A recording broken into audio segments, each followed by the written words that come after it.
Namaku Nadia, usiaku 31 tahun. Seorang ibu rumah tangga biasa. 5 tahun lalu aku menikah dengan lelaki yang sangat aku cintai, namanya Reno. Kami memulai semuanya dari nol, tinggal di sebuah rumah kontrakan kecil di pinggir kota, cukup jauh dari keramaian. Tapi nyaman karena dikelilingi orang-orang sederhana seperti kami. Reno saat itu bekerja sebagai staf gudang di sebuah perusahaan logistik.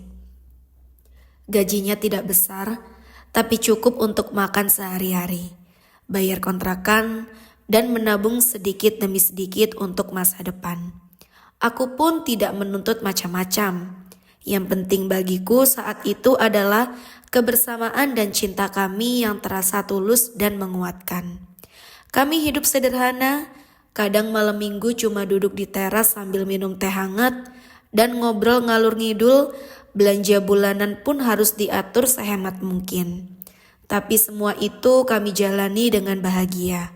Bahkan saat aku hamil anak pertama kami hanya punya uang 300 ribu di dompet. Tapi anehnya, aku tetap merasa utuh, cukup, dan dicintai. Saat anak kami Alvino lahir, kami seakan lengkap. Meski harus berhemat lebih ketat lagi, Reno tetap menjadi suami yang diperhatian. Ia rela tidak beli rokok demi beli susu formula. Ia pulang kerja selalu dengan senyum meskipun lelah. Pernah suatu malam, kami tidak punya cukup uang untuk beli gas LPG. Reno lalu meminjam kompor arang ke tetangga dan memasak mie instan untuk kami bertiga. Saat makan malam itu, ia bilang, "Aku berjanji suatu hari nanti kita gak akan mie instan lagi karena terpaksa, tapi karena kangen." Aku terharu. Bagiku, Reno adalah pria baik yang pernah aku kenal. Walaupun dia bukan sarjana, bukan pegawai bank, bukan orang kaya, tapi dia punya mimpi dan aku ingin terus berjalan bersamanya. Lalu waktu berjalan, Alvino tumbuh sehat. Aku mulai ikut jualan kecil-kecilan di rumah, kadang kue kering, kadang dropship, produk dapur. Reno mendukung. Bahkan suatu malam dia berkata dengan penuh semangat, "Sayang, aku ingin berhenti kerja dan mulai usaha sendiri, biar kita lebih bebas dengan gak hidup terus-terusan pas-pasan." Aku ragu. Tentu saja, tapi Reno meyakinkanku. Ia bilang sudah punya tabungan cukup, punya relasi, dan bisa mulai dari kecil.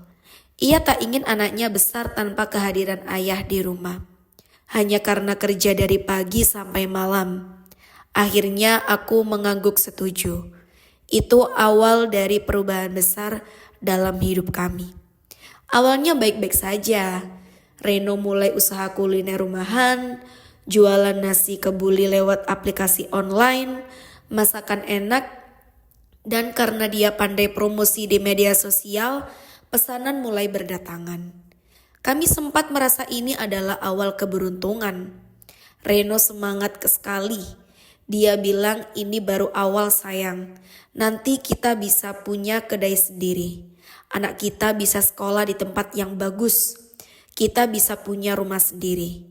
Dan aku yang masih penuh cinta ikut bermimpi bersamanya. Tapi aku tidak tahu ternyata mimpi bisa berubah menjadi mimpi buruk jika tidak disertai kendali dan kesadaran. Bisnis nasi kebuli Reno benar-benar berkembang pesat di bulan-bulan awal. Ulasan pelanggan bagus, rating aplikasi nyaris sempurna, dan dalam sebulan omsetnya benar tembus belasan juta. Meski belum bersih dari biaya bahan baku dan promosi, kami merasa seperti orang paling beruntung di dunia.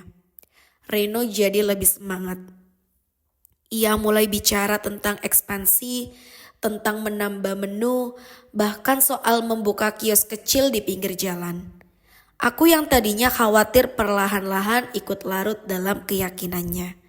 Apalagi saat Alvino sakit batuk pilek dan kami dengan tenang bisa membawa ke klinik tanpa harus mengaduk-aduk dompet sampai kering. Hidup terasa membaik, tapi seiring meningkatnya penghasilan, gaya hidup kami pun ikut berubah. Awalnya hanya hal-hal kecil, beli baju baru untuk Alvino, pesan makanan luar seminggu sekali, atau beli mixer dapur mahal yang katanya biar kerja lebih efisien. Lalu Reno mulai berkata ingin mengganti motornya. Motor lamanya memang sudah tua, sering mogok. Ia bilang malu kalau harus antar pesanan pakai motor itu. Tanpa berpikir panjang, kami pun ambil kredit motor baru. Cicilan per bulan 2 juta, katanya masih sanggup. Setelah itu, Reno mengganti ponsel, alasannya karena perlu kamera yang bagus untuk foto makanan. Ia memilih ponsel flagship, keluaran terbaru. Lalu kulkas, katanya biar bahan makanan bisa disimpan lebih banyak. Lalu ia mulai bicara soal renovasi dapur, katanya agar dapur lebih luas dan enak untuk kerja. Semua itu terasa masuk akal pada awalnya. Kami mulai berani ambil pinjaman dari aplikasi online. Awalnya hanya satu aplikasi. Limitnya kecil, bunga bisa ditutup dari omset. Tapi ternyata saat pembayaran tiba dan uang usaha sedang macet, Reno malah pinjam lagi dari aplikasi lain untuk menutupi tagihan sebelumnya. Begitu seterusnya. Itulah awal dari lingkaran setan yang tak aku sadari telah menjerat kami. Aku mulai khawatir, tapi setiap kali aku membuka pembicaraan, Reno menepis. Tenang aja sayang, ini semua investasi. Kita cuma perlu bertahan dikit lagi. Nanti omsetnya naik lagi kok, semua bisa beres. Tapi ternyata tidak semudah itu. Pelanggan mulai berkurang, entah karena saingan yang semakin banyak atau karena Reno terlalu sibuk dengan banyak hal baru dan lupa menjaga kualitas. Ulasan mulai turun, beberapa pesanan terlambat. Ada komplain soal rasa, Reno mulai stres dan suasana rumah pun ikut berubah. Lalu ponsel Reno mulai sering berbunyi nomor-nomor asing, suara tagihan, ancaman halus dari pihak aplikasi. Aku mulai takut. Aku mulai merasa ada yang tidak benar. Namun, Reno tetap menyembunyikan banyak hal dariku. Sampai suatu hari saat ia sedang mandi, ponselnya berbunyi lagi. Aku memberanikan diri membuka pesan-pesan itu. Tagihan Anda sebesar 3.500.000 sudah melewati jatuh tempo. Segera lakukan pembayaran atau kami akan datangi rumah Anda. Aku terdiam. Mataku menelusuri data aplikasi pinjaman yang terpasang di ponselnya. Ada lebih dari 10 aplikasi. Beberapa sudah dalam status gagal bayar. Tanganku gemetar saat Reno keluar dari kamar mandi. Aku menatapnya sambil menahan tangis. Kamu pinjam uang sebanyak ini tanpa bilang ke aku. Reno hanya terdiam, lalu duduk di lantai sambil menunduk. Aku awalnya cuma satu aplikasi, Nat. Tapi makin lama makin susah ditutup. Aku panik. Kamu bilang usaha kita untung. Kamu bilang semuanya baik-baik saja.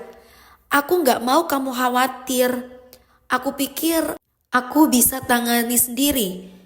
Tapi kamu salah. Sekarang malah makin parah, Ren. Aku menangis malam itu bukan hanya karena takut, tapi karena kepercayaan yang mulai retak.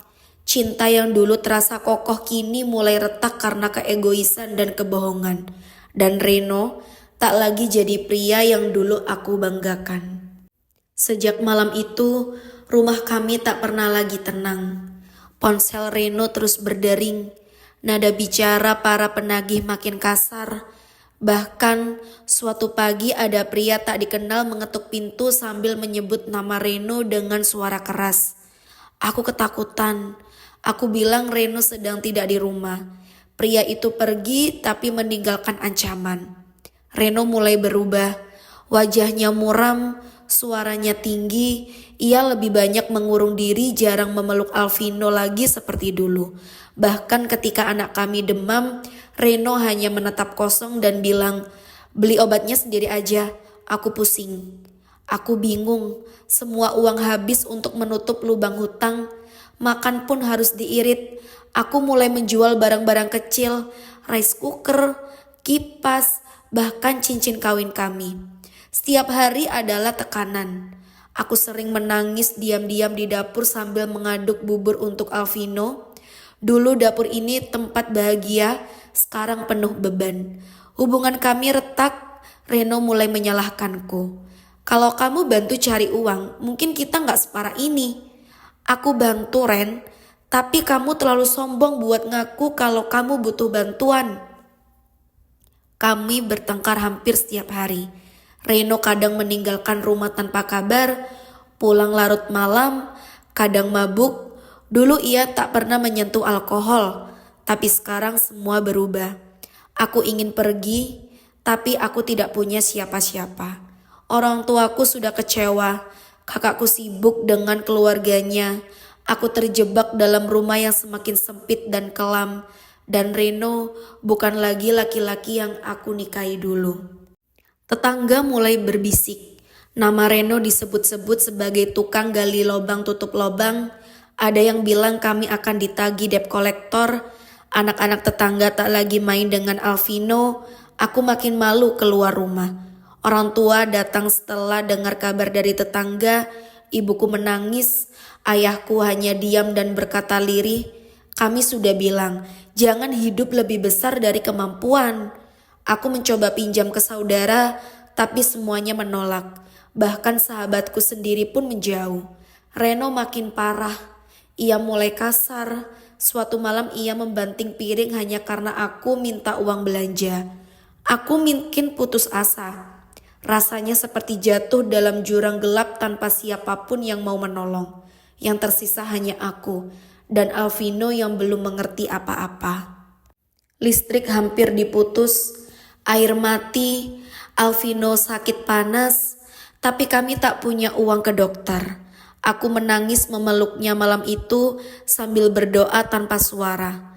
Reno tiba-tiba menghilang 2 hari. Saat kembali ia bilang motor dijual, tapi uangnya habis untuk bayar utang. Wajahnya lelah, kusut, dan seperti orang asing. Aku sudah tak kuat. Aku minta dia pergi. Aku butuh ruang untuk bernafas. Reno hanya diam, lalu keluar tanpa sepatah kata pun. Hari itu aku pinjam 100.000 dari tetangga hanya untuk beli bubur dan obat. Rasanya seperti mati pelan-pelan. Aku mulai bangkit demi Alvino. Aku jualan gorengan keliling. Malu? Iya, tapi aku lebih takut anakku kelaparan. Aku gabung komunitas ibu-ibu UMKM, belajar jualan online. Pelan-pelan aku bisa bayar utang kecil satu persatu.